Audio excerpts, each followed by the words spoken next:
Hello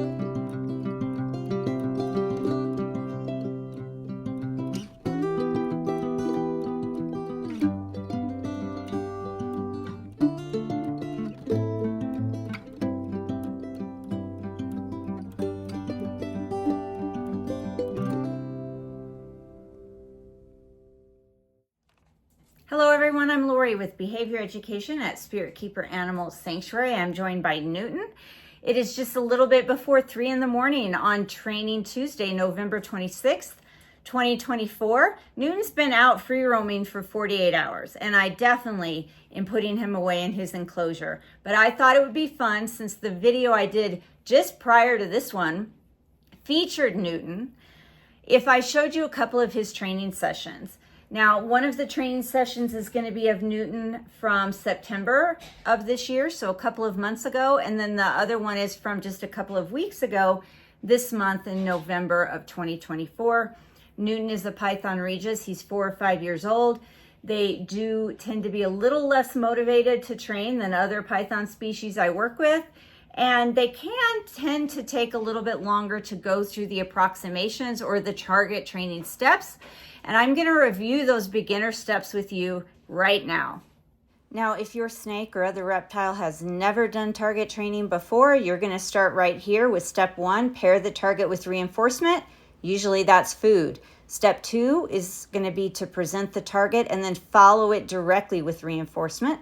Step 3 is going to be to present the target and then reinforce any engagement the animal shows you with the target at all. Step 4, you're going to present the target and then reinforce the animal orienting in its direction. And then step 5, you're going to present the target and reinforce the animal moving towards the target. After that, you'll move on to intermediate steps. Now let's take a look at some target training sessions with a few of the snakes, starting with Newton from September of 2024. And remember all those steps that I talked to you about, and look at Newton's training session, look at all these training sessions, and think in your mind what step you think I'm reinforcing. Now, Newton oriented towards the target, and so I'm reinforcing him with a rat. He did a really good strike there. He does tend to also wrap the tongs along with his food, so I just push him off. And if you do have to do that with your snake, it's a great way to introduce some touch, because they associate that touch then with their food, which is usually a positive thing or a good thing in their mind.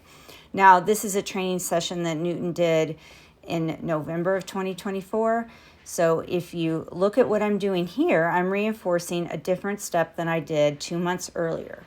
So Newton is orienting towards the target, but what I am reinforcing in his case is him making a movement in the direction of the target. He moved towards the target, and that is what I'm reinforcing. And with these steps, these approximations, we are trying to build up for the snake to follow that target anywhere or move to that target anywhere you place it, so that you can call your snake down from a ledge, out of hiding, out of their enclosure, have them follow the target into a carrier, onto a scale, or out from someplace they're not supposed to be if they're out free roaming or they escape without your knowledge. You realize they're out, and then you need to call them out from under a bookcase or from behind an enclosure or from underneath an enclosure. That was one of my Morelia Bredli, number 1. She lives right below Newton. This is Ryder. He is my second Super Dwarf Reticulated Python, who isn't in as many videos as TC because he's just not quite as affiliative with people or as social as TC. But you can see that he does very well with target training. He followed his target. Well, he oriented towards his target, and then he followed the target or moved towards the target. And that's what I reinforced there. And then this is one of my younger inland carpet pythons, Wrecker.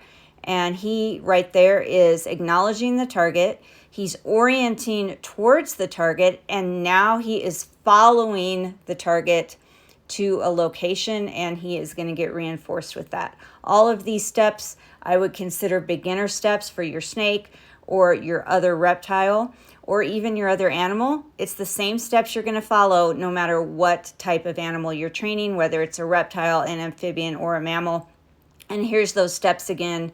Just to review, you're going to pair the target with reinforcement. You're going to present the target and then follow it directly by reinforcement. Then you're going to present the target and reinforce any engagement with it.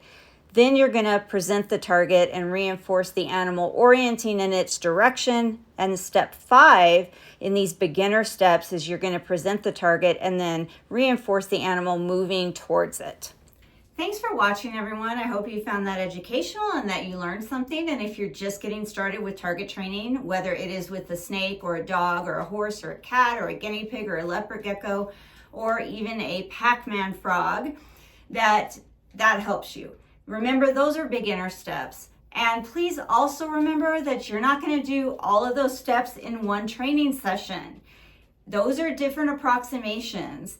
And you don't want to move on to the next approximation until your animal has successfully completed the approximation or the step before it. So you're going to stay on step 1 until you feel confident that the snake or other animal has made that connection between the target and reinforcement. Then you move on to step 2. You don't move on to step 3 until the animal has step 2 mastered, and so on. So all of those steps are not going to be done in one training session. It might take several training sessions per approximation or per step until you move on to the next one. There's no set time limit. Some snakes learn very quickly. Most of my Brettles pythons actually progress through those steps pretty quickly, as do my inland carpet pythons. For a royal python, it usually takes them quite a bit of time to progress through each one of those steps.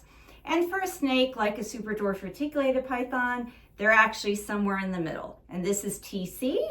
And we would like to wish you a very good night / good morning, because now that I'm doing this outro, it is 3 a.m. on Training Tuesday, November 26th. So I am going to let you go. I'm going to let TC go about his business. And until next time, please remember to always be kind and love your animals.